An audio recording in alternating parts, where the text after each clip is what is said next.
You know, as a nerd, it's interesting to have watched Dungeons & Dragons shift from a hobby meant for the biggest of dorks to still the hobby for the biggest of dorks, but occasionally played by someone normal who watched some Critical Role and thinks it's all shit and giggles with no work whatsoever. But as us nerds age, it gets more and more difficult to even organize a simple dungeon crawl. Imagine getting at minimum 5 adults together at least one night a week to play a multi-hour tabletop game. Damn near impossible these days, I gotta be honest. Or maybe you're just a loser with no friends and can't play Dungeons & Dragons period because of it. So we must seek out alternatives. Alternatives that allow us to experience the splendor of Dungeons & Dragons, but without the pain of scheduling with life getting in the way. Fortunately, there's no lack of options if you're gunning for a D&D or D&D style experience. Planescape Torment, all of the Baldur's Gate games, Divinity Original Sin, Neverwinter Nights, Knights of the Old Republic, Pillars of Eternity. Shit, I could be here all day listing them, truth be told. But what if you're like me and like fighting games, huh? Is there anything like that? Well, actually, yeah, there is. There is indeed a fighting game based on Dungeons & Dragons. Advanced Dungeons & Dragons, Iron and Blood, Warriors of Ravenloft. Yeah, that's a mouthful if you're saying the whole thing. Released to PlayStation 1 in North America on Halloween of 1996, and later to MS-DOS systems on January 7th of the following year. Iron and Blood takes place in the classic D&D setting of, well, Ravenloft, a campaign setting that's been around since 1983. It's literally older than me. But what is Ravenloft, exactly? Well, it's a pocket dimension known as the Demiplane of Dread, which consists of a bunch of different fiefdoms ruled over by a handful of different Dark Lords. The campaign for this title is framed as such. Lord Soth, a famous Death Knight that rules over the lands of Ravenloft, and hates it because there's no easy access to a Taco Bell or a Burger King. That, and he was cursed to rule this dreaded dimension by the vampire Lord Strade von Zadovich, another very noteworthy D&D character. Lord Soth decides to get revenge of the vampire prick, and hatches a plan to drive a stake into the heart of the vampire bastard. Soth decides to put together a suicide squad of his domain's most vile and degenerate servants. 8 warriors of inscrutable darkness answer the Death Knight's call. Meanwhile, Strade learns of the coming attempt on his life and decides to counter the 8 warriors of darkness that Soth is sending by abducting 8 noble warriors who are on their way on a noble quest to Waterdeep. Strade tells those 8 heroes if they want to go back home, they will kill Soth's minions and protect him from the Death Knight's minions. Left with no choice, the party of 8 steel themselves for the coming battle against Soth's minions. It's at this point that I can only imagine the absolute horror of dungeon mastering a game of Dungeons & Dragons for 8 people. Holy shit, can you imagine? These 16 chosen are the playable warriors for Iron and Blood. 8 good and 8 evil will do battle for the future of Ravenloft. Before I get into the game itself, I'd like to say that I got my copy off of eBay recently, and upon opening it up, I was greeted by a folded piece of graphing paper with about half the cast moves listed on it, along with moves effects like knocks down or powers up. Shoutouts to the guy or gal that sold me this game. I know you probably just forgot about this little piece of paper, but it was pretty helpful, truth be told. That and I really like little relics like this. Like when I bought a memory card for my PlayStation 1, and it had one save file on it for Castlevania, simply titled Ass Bag. And if you think I faked this paper for video content, well, here's my actual handwriting. I couldn't write this clean if I tried. Anyway, the nicest thing I could say about Iron and Blood is the characters are all pretty Dungeons & Dragon-y. All 16 characters have a fun, full paragraph of backstory in the game's manual that helps flesh out their background. Gotta be honest, all the backstories in the game's manual are pretty cool. I'll try to go over each a tiny bit as I describe the characters in this game. I am stalling to avoid talking about the game proper.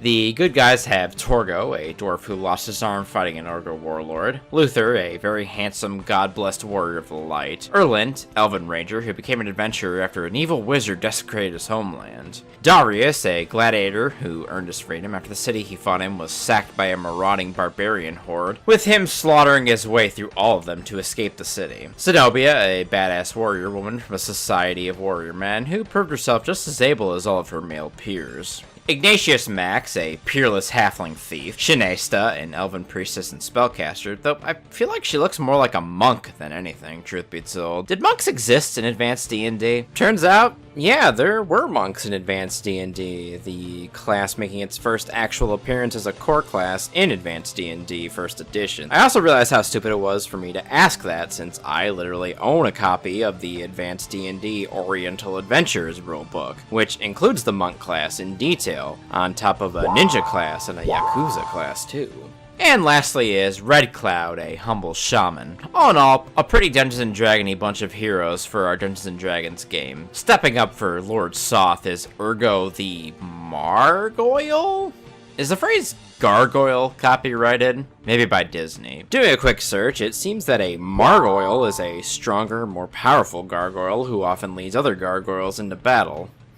Urgo was a minor fiend who had his spirit bonded to a stone gargoyle by a snotty prince, a prince he smashed into paste before heading on to the rest of the world. Ardris, the skeleton warrior, a former guard captain for a noble king. Ardris wanted to elevate his position to the court and plotted to have the king assassinated, but was double-crossed by its conspirators and later killed. He came back to life really pissed off about this, and now he wants to destroy mortals everywhere. Sasha, the werewolf and sole lady representative of the evil side. Sasha was a handmaiden in love with a knight, one who was spurned by said knight for the noblewoman she served. In a jealous rage, Sasha murdered the noblewoman and fled the town. She ran into a Gerudis outside of town, who she asked for advice to quell her guilty conscience. The Druidess advised that she confess to her crimes fully, but Sasha lied instead and was promptly cursed to be a furry.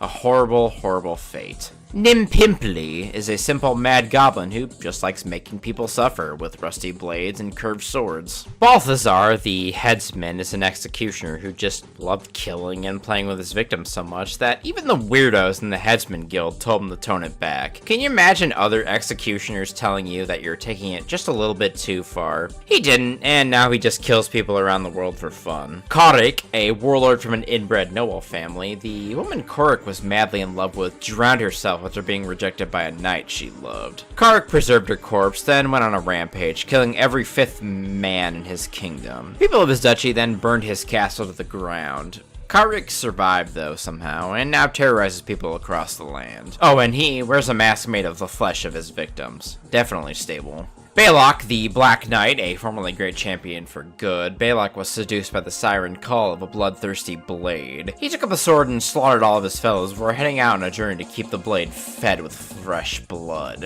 And lastly, the most vile, evil, and nefarious warrior of Lord Soth.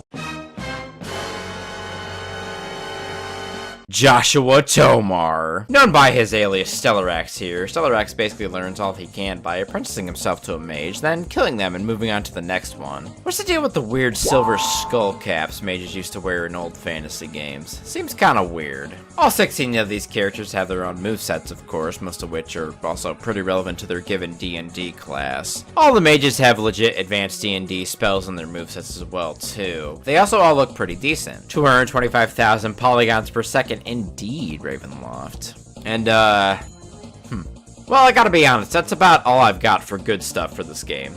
On to the bad now. Yeah, buckle up, buckaroos. Actually, well, the music's pretty good too, but I'll give my thoughts more on that later. Starting out, I went to the training mode for this game to try and get a feel for a character or two, since, well, I read there's an ending for good characters and bad characters alike.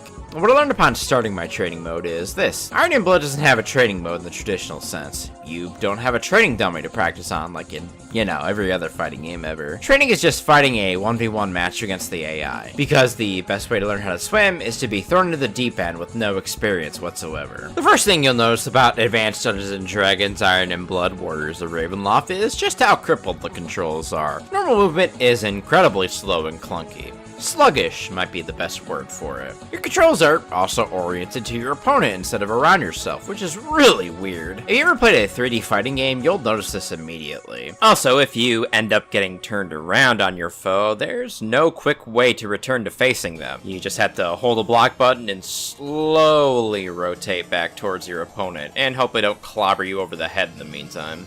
On top of that, any upward motion will make you jump instead of, say, double tapping up to do an 8-way run. Sidestepping, for whatever reason, is reserved for the R1 and R2 buttons. Press one of these and you'll do a lofty upward or downward movement. Some people roll, others do fancy flips. Characters like Balthazar and Ardris toss themselves to the ground like a sack of shit. These have some invincible properties, I think? It's hard to tell, really. Speaking of things that have two buttons for some ungodly reason, blocking in this game is also broken down onto L1 and L2, one button for high blocking and one button for low blocking, instead of just one button to block with crouching down and holding it, meaning you're blocking low. You know, like in every other fighting game with a block button ever.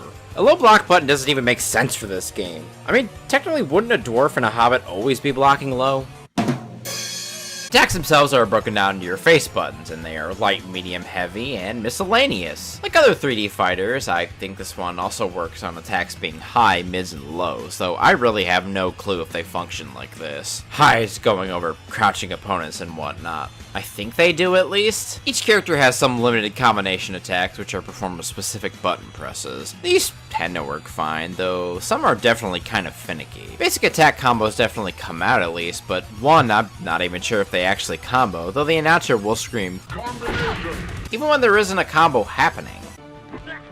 Combination. Honestly, the attacks in this game are better for movement than actually using the D-pad to walk or run. Playing Zenobia, I basically only ever did her flip kick special to move around the ring. Unfortunately, attacks don't feel in any way impactful or strong. Even fierce attacks just feel limp as all hell.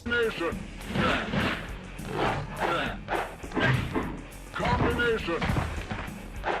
I'm supposed to be bashing with a hammer or slashing with a sword. Why did the sound so weak?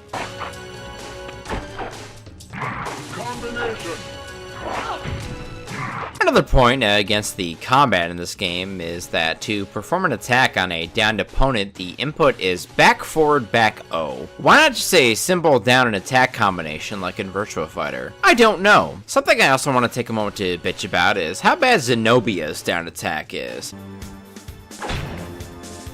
Why is it so unsafe? You're literally stuck in this crappy animation for like 5 seconds.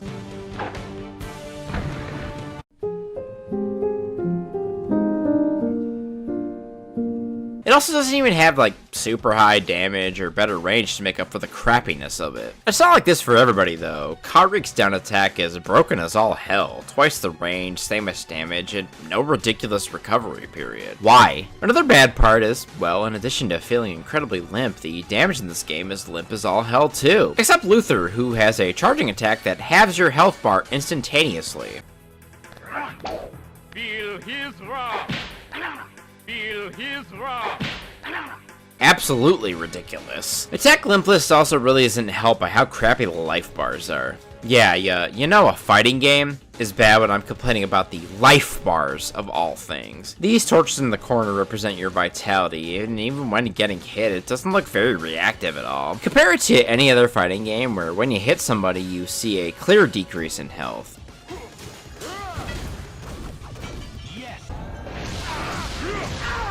Not so much here in Ravenloft, where it takes multiple attacks to even get the damn thing to dwindle slightly. Attack animations can also be super janky and weird looking, with characters often just snapping into them versus having a nice setup animation into them. It's not natural looking at all, which really dumbs the game down. The voice acting in Ravenloft is also not very good, but it's one of those so bad it actually comes off as pretty funny dealies, so it's fine, I guess.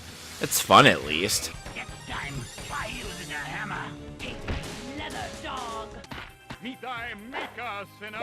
The music is also this bizarre techno nonsense that really does not feel like it fits a Dungeons & Dragons game at all. I'm not against music genres being retrofitted for use in a non-traditional setting. I do love A Knight's Tale after all. But here, music doesn't work at all. I won't lie, it's good, but it just doesn't really fit this game at all. As for modes, you have your standard versus mode and an arcade mode too, of course, but alongside that there's a campaign mode. What's unique about it? Well, you pick a team and fight an enemy AI team. You can unlock magical items, and that's it. It's just team battle.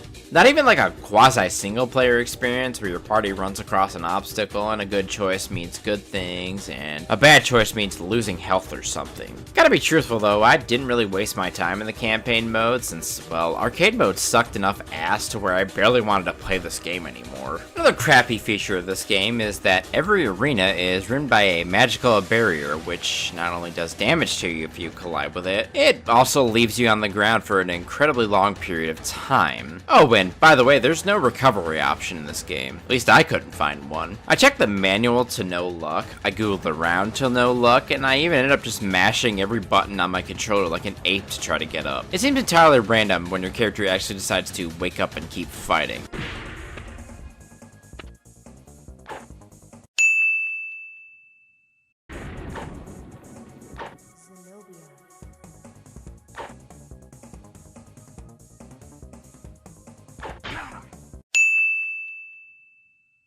fun. Admittedly, it's pretty funny to watch the AI collide with the wall constantly because it has zero spatial awareness.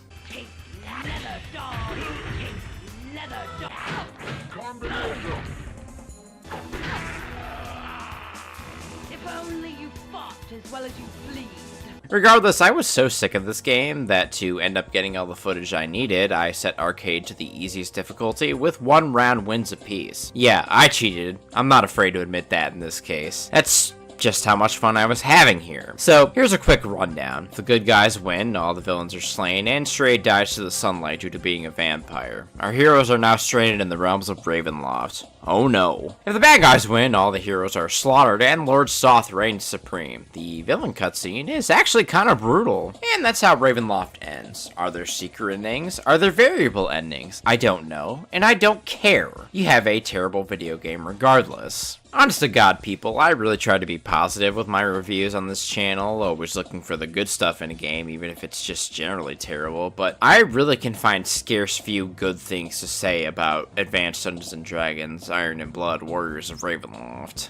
The characters are cool. That's all I got. Wizards of the Coast, please rescue these people from the hell of a crappy PS1 game. Otherwise, it plays like complete shit, is ugly as hell for the most part, with terrible sound and voice acting too. It also has a training mode that doesn't actually let you train with dummies, and a campaign that just is a team battle mode. Taking all that into account for the worst fighting game of all time list, well, we have a new bottom of the barrel, everybody!